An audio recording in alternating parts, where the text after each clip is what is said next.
Hello Wilkerson art students. This week we're going to be making personalized color wheels, and your options are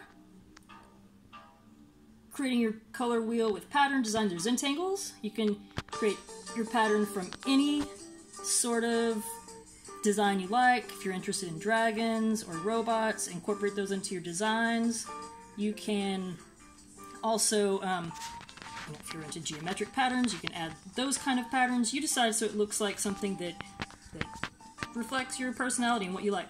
If you don't have a lot of coloring supplies at home, then you can use the collage method and create yours from different colors of paper, from magazine images, or just different types of paper you have around the house, or even packaging from objects that from products that you would normally throw away. Real quick, this is what you're going to use for your reference. So you're going to use this color theory presentation that is embedded in your lesson. Make sure you scroll through that. That's your entire assignment for Monday. Scroll through this presentation and look at the examples, read about colors, how artists use them in their artwork, why color wheels are important, read about color schemes, and use this color wheel right here as your guide for your own color wheel. Make sure you incorporate all of these, all 12 colors, okay?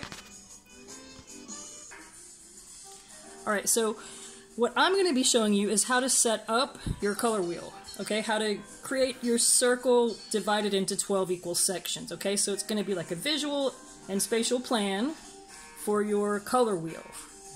That's what we're going to do today. You're going to decide what kind of designs or how you're going to use the collage method to finish it with color. So something that will work well for your circle is going to be just like a circular object, like different plastic lids work well, or maybe plate or pot or pan. You want them to be about this size. I'm going to trace this onto my paper.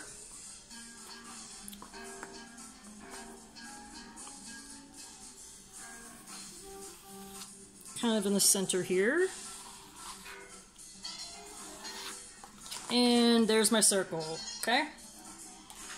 You're gonna need something with a straight edge. If you don't have a ruler, use something, whoa, so sorry about that. If you don't have a ruler, use something with a straight edge, like I'm gonna use this magazine here. And you want to first divide it vertically, and then we're going to divide it horizontally, okay? You want to make sure these lines are really in the center. So what I like to do is I put a mark where I think the center is, and then I measure and check this before I draw the whole line. So I'm going to put a little mark in the middle. I'm going to use my pencil to measure. So I'm using the very end of the green part here and lining that up at the center, and the outer part of the circle is touching the E. If the same thing happens on the other side, then I know it's equal, and it's not quite equal. So I need to move my line over to the left a little bit. Let's move that over a tiny bit, like maybe there. Let's try that.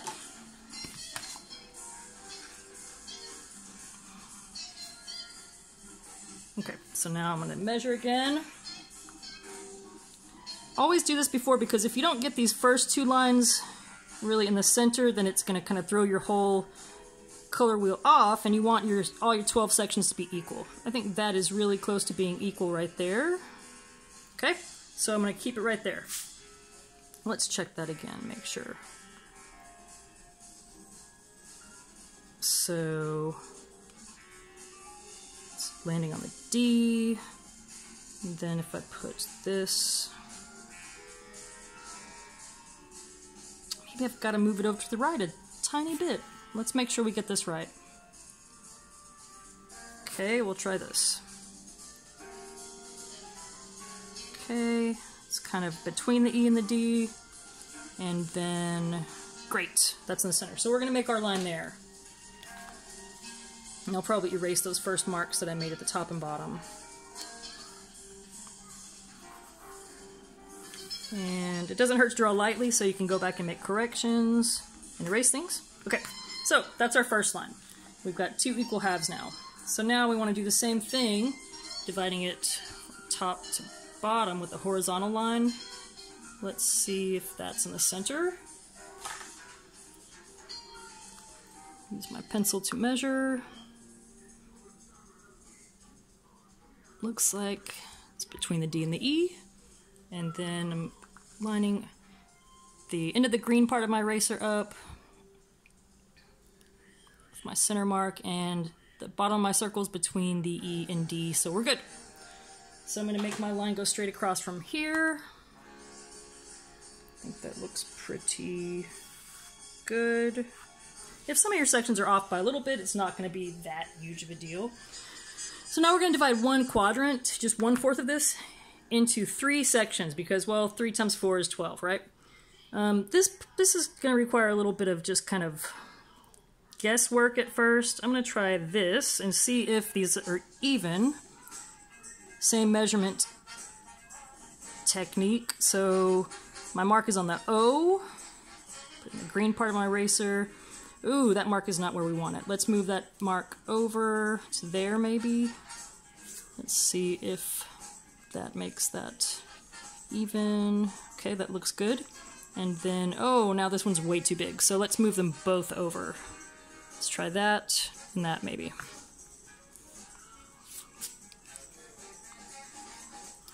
Okay, so now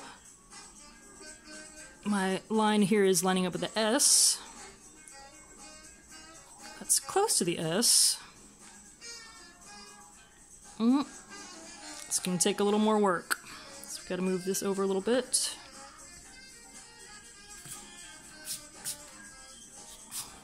Okay. Let's try this center one first.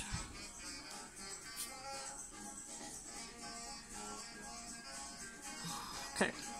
So it's close to the S. It's right on the S. There we go. That's looking good. Okay, so now those are pretty even. Once you've got this worked out, the rest is really easy. So now we're going to make sure that we go from the mark through the very center to the other side, and it's going to divide the other side for us. Okay, there's my mark. If I can see my mark and the center, then I know I'm going to go right through it. Okay, there's one. And I'm going to go right through the center. Okay. So now we have those two finished. And same thing here, okay? We already know that from measuring the first time, we want the end of the green part to line up with that center mark that divided our circle in half. And we want this to kind of line up with the S, okay? So, since we've already done the difficult work of measuring that out at the beginning, let's see if that works. It's pretty close. Let's move that one down a little bit. Okay. So, there's the end, and it's going to line up with the S. The end and the beginning is close to the S, but still not quite. So we're going to have to move both these over a tiny bit. Let's try that. Okay. And that's looking good. That's looking good. And now that's pretty close. Okay, so now we just do the same thing we did with the first quadrant. We're going to go all the way through the center from our mark to the other side.